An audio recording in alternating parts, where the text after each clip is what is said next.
We're speaking on single fathers. Oh man, I had a beautiful relationship with my father and my dad. They're two different people. Mm-hmm. You know, fathers, they plant the seeds. Daddies raise them into be, you know, fruit producing trees. So I had a beautiful relationship with my dad and my father. You have to explain that to the listeners because they don't know your story. Okay, so my biological father, he wasn't present in my life. He was abusive and he was an alcoholic. My mom, she left. But I actually I found his name in a phone book, called him, met up with him. And we used to talk, and he used to tell me all the things that he regretted about not being in our lives. So I was, you know, and I didn't know this, but he only had like 2 years left of living. So he used to tell me all these regrets. So I took it to heart. I would never not be in my kids' life. That was the foundation of it. Yeah. So my biological father was that. But my dad was a man by the name of Coach Hill, DeMarco Hill. God placed in my life as a football coach. And their relationship evolved and it developed into a father-son bond. Like everything that a father teaches a son, Coach Hill taught me. And he was always with his kids, and I was always with him. And I said, I want to be the daddy like Coach Hill. He was the provider, the protector, always at the games, doing hair. So those were my models. And also my brother, my older brother Antoine.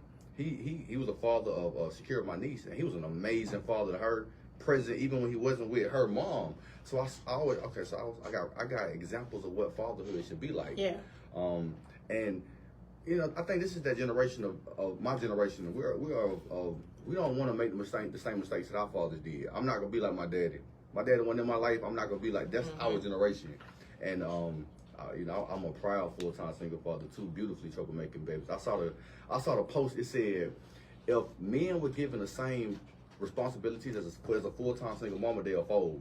So I use that as kind of a charge for me. You know, I'm a full-time single dad, and you know that we out here. I see a lot of men, dads who take care of their kids, not just paying bills, but they actively present in their kids' life.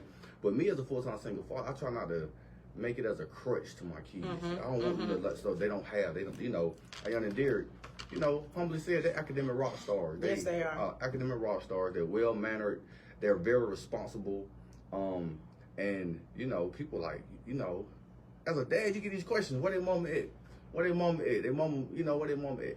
And I try especially at the schoolhouse. Oh, yeah, definitely. Especially when you go to school. Definitely. You know, educators think that, I mean, you know, it's sad that people don't recognize their biases because that's a bias. You automatically assume that when it comes to who's involved in a child's education, that it's the mother instead of the father. I always get, are you babysitting this weekend? Are you babysitting the babies? Oh, it's your turn to babysit. Right, it's your week. Yeah, it's my week. Yeah, I always get that. So, and it's an interesting dynamic because my mom, single, full-time parent, so I knew it could be done. She did it, you know. She didn't have the privileges. She laid a foundation for me to build upon what she did. And I saw her struggling to do it.